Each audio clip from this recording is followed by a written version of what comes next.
제가 폐지 수거 일을 처음 시작한 것은 생활비가 바닥난 어느 겨울이었습니다. 그때 저는 정규직도 아니었고 단기 알바 자리조차 나오지 않아 하루하루 불안하게 시간을 보내고 있었습니다. 재활용품을 모아 돈을 벌 수 있다는 말에 처음에는 주저했지만 직접 해보니 생각보다 힘들지 않았습니다. 물론 냄새나 추위, 사람들의 시선이 고되긴 했지만 그나마 꾸준히 수입이 생긴다는 점이 그 일을 계속하게 만든 이유였습니다. 저는 주로 밤에 움직였습니다. 낮에는 경쟁이 많고 사람들의 시선이 신경 쓰였기 때문입니다. 밤거리는 조용했고 가로등 불빛 아래 쌓인 골판지 더미는 금방 제 손수레를 가득 채웠습니다. 처음에는 일하는 동안 이상한 일을 겪지 않았습니다. 순찰도는 경비원과 마주치면 잠깐 인사를 나누고 골목마다 버려진 박스를 모으며 시간을 보냈습니다. 그런데 어느 날부터 같은 시간대에 항상 같은 골목에서 폐지를 줍는 한 할머니가 보이기 시작했습니다. 처음에는 그냥 지나치며 같은 일을 하는 분이라고 생각했습니다. 하지만 이상하게도 그 할머니는 늘 제가 돌던 루트보다 앞서갔습니다.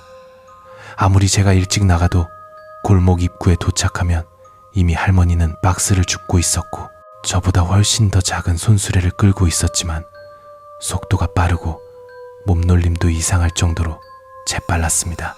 그 할머니는 저를 보아도 아무 말도 하지 않았습니다.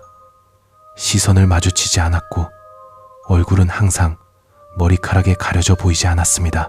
누런 파카와 낡은 신발을 신고 있었고 손에는 낡은 천장갑을 끼고 있었습니다. 그런데 가장 이상한 점은 그 할머니는 항상 그림자를 거의 들이우지 않았습니다. 가로등 아래인데도 불구하고 할머니 주변에 빛이 흐트러져 그림자가 희미했습니다. 저는 그저 눈이 피곤한 탓이라 생각하고 신경 쓰지 않으려 했습니다. 며칠 뒤 저는 더 이상한 장면을 보았습니다. 같은 골목에서 할머니가 손수레를 끌고 있었는데 손수레 안에 종이 박스가 가득 실려 있었습니다. 문제는 그 박스들이 전부 젖어 있다는 점이었습니다. 비가 온 날도 아니었고 골목은 마른 상태였습니다. 박스는 바닥까지 축축했고 물이 흘러내리는 것처럼 보였습니다. 할머니의 옷자락에서도 물기가 떨어지는 것이 보였습니다. 빗기 없는 손과 추, 늘어진 팔에서 물이 떨어져 돌 바닥에 점이 생겼습니다. 저는 그 광경을 보고 나서야 할머니를 피해야 한다는 생각을 처음 했습니다. 그런데 그날 밤 저는 평소보다 늦게 일을 시작했습니다. 일이 밀려 늦게까지 서류를 처리해야 했고 밤 12시가 넘어 도심으로 나갔습니다. 원래 가던 골목으로 향하는데 왠지 모르게 공기가 차갑고 무거웠습니다. 모든 가게가 문을 닫고 골목은 사람 하나 없이 조용했습니다. 가로등이 깜빡이며 켜졌다 꺼지더니 마침내 안정되었을 때 저는 그 골목 한가운데 누군가가 서 있는 것을 보았습니다. 폐지 줍는 할머니였습니다. 할머니는 제 방향을 등지고 서 있었고 손수레는 골목 한복판에 놓여 있었습니다. 그런데 그날은 이상하게도 손수레가 비어 있었습니다. 할머니는 아무것도 싣지 않은 손수레를 양손으로 붙잡고 있었고 고개는 축 처진 채 바닥을 향하고 있었습니다. 저는 조심스럽게 뒷걸음질 치며 다른 길로 돌아갈까 생각했습니다. 그 순간 할머니의 몸이 아주 천천히 흔들렸습니다. 마치 숨을 들이쉬는 듯 가슴 부분이 미약하게 움직였고 그와 동시에 공기가 차갑게 식었습니다. 저는 그 순간 할머니가 저를 보고 있다는 느낌을 받았습니다. 얼굴을 완전히 돌리지 않았는데도 등이 살아 움직이는 것 같은 느낌이었습니다. 저는 직감적으로 이 골목을 빠져나가야 한다고 생각했고 조용히 걸음을 돌렸습니다. 거의 골목을 벗어나려던 순간 뒤에서 바닥을 긁는 소리가 들렸습니다. 강아지 발소리 같기도 하고 젖은 천을 끄는 소리 같기도 한 정체를 알 수 없는 소리였습니다. 저는 몸을 돌리지 않은 채 걸음을 빠르게 옮겼습니다. 그 소리는 점점 가까워지고 박자도 일정했습니다.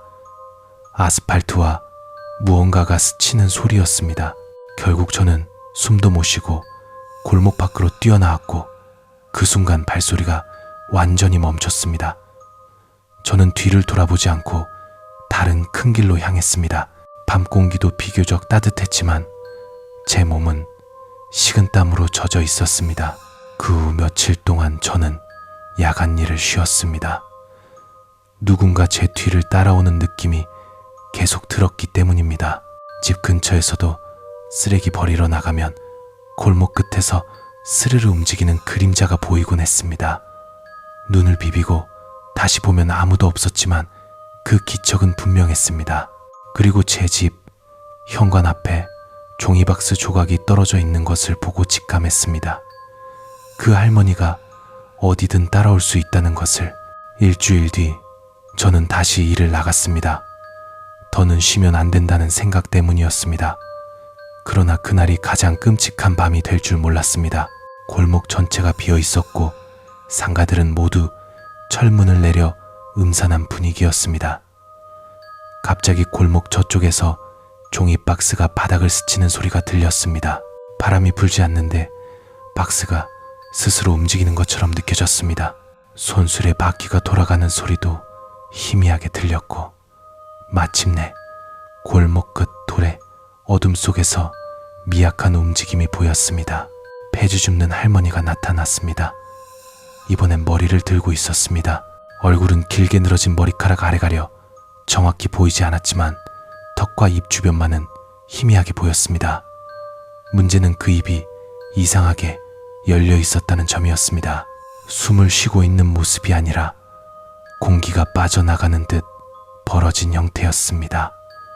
뭔가를 말하려는 듯 입술이 떨렸습니다. 그런데 어떠한 소리도 나오지 않았습니다. 그 순간 할머니의 옷과 손에서 물이 뚝뚝 떨어졌습니다. 물기는 검게 변색되어 있었고 일반적인 물자국과 달리 점성이 느껴졌습니다. 할머니의 손수레는 비어 있었지만 손수레 바닥에도 물이 가득 고여 있었습니다. 저는 뒤로 물러서려 했지만 발이 바닥에 붙은 듯 움직이지 않았습니다. 할머니가 천천히 손수레를 밀기 시작했습니다. 손수레 바퀴에서 끼익하고 금속이 갈리는 소리가 났고 할머니의 발걸음은 너무 조용했습니다. 마치 발이 아니라 다른 무언가로 바닥을 스치는 느낌이었습니다.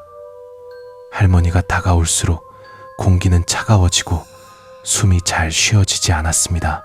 저는 정신없이 뒷걸음질 치며 골목을 빠져나갔고 큰 길에 이르자 할머니가 있던 자리에는 아무것도 없었습니다. 손수레도 물자국도 발자국도 마치 그 존재가 현실에 머물렀던 흔적을 지우기라도 한 것처럼 모든 것이 사라져 있었습니다. 그날 이후 저는 폐지 수거 일을 다시 나가지 않았습니다.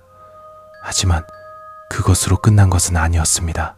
어느 날 새벽 집 현관문 아래로 젖은 종이 조각이 밀려 들어왔습니다. 저는 온몸이 굳었습니다. 그 종이는 제가 항상 보던 골판지 재질이었고 물에 젖어 찢어진 흔적이 있었습니다. 밤새 문 밖에서 눅눅한 냄새가 느껴졌고 문턱 아래로 물방울이 천천히 스며들었습니다. 잠에서 깨어 문틈을 보면 마치 누군가가 문 바로 앞에서 서 있는 듯한 기운이 느껴졌습니다. 얼마 전에는 집 앞 CCTV 화면을 확인해야 할 일이 있었는데 새벽 3시쯤 화면 구석에 흔들리는 그림자가 찍혀 있었습니다. 흐릿해서 형태는 명확히 보이지 않았지만 작은 손수레의 실루엣이 보였습니다. 그리고 그 곁에 구부정한 몸의 형체가 천천히 움직였습니다. 그 화면을 보는 순간 저는 다시 옛날 골목을 떠올렸습니다. 머리카락으로 얼굴을 가리고 서 있던 그 그림자, 물기가 뚝뚝 떨어지던 손끝. 저는 이제 압니다. 폐지를 주워 모으던 그 할머니는 단순한 사람이 아니었습니다. 이 도시를 떠돌며 젖은 박스를 모으고 빈 손수레를 끌고 다니며 무엇인가를 찾고 있던 존재였습니다. 그리고 어느 순간 저를 향해 다가온 것입니다. 이유는 알 수 없습니다. 하지만 분명한 것은 제가 그 존재가 지나가는 길에 서 있었다는 사실입니다. 그 길을 지나간 사람은 누구든지 그 손수레가 비어 있도록 무언가를 채워줘야 했던 것인지도 모르겠습니다. 지금도 새벽 시간이 되면 집안의 공기가 차갑고 무겁게 가라앉습니다. 바닥 어딘가에서 눅진한 물기가 번지는 느낌이 들 때면 숨이 땄습니다. 문틈 아래 그림자가 흔들리면 저는 본능적으로 불을 쬐입니다. 그런데 불을 켜도 그림자는 사라지지 않을 때가 있습니다. 그때마다 저는 직감합니다. 폐지를 줍던 그 할머니는 아직 저를 찾고 있고 언젠가는 다시 문 앞에서 손수레를 들여다보며 기다리고 있을지도 모른다는 사실을. 그 존재가 무엇인지, 왜 나를 찾아오는지 알 수는 없습니다. 하지만 가장 두려운 것은 이렇게 생각될 때입니다. 언젠가 문틈 아래로 또다시 젖은 종이가 밀려 들어온다면 그것은 마지막 경고일지도 모른다는 생각입니다. 그리고 그 다음에는 문이 스스로 열릴 수도 있다는 생각. 그 순간 저는 다시 골목에서 보았던 할머니의 흐릿한 기척을 떠올립니다.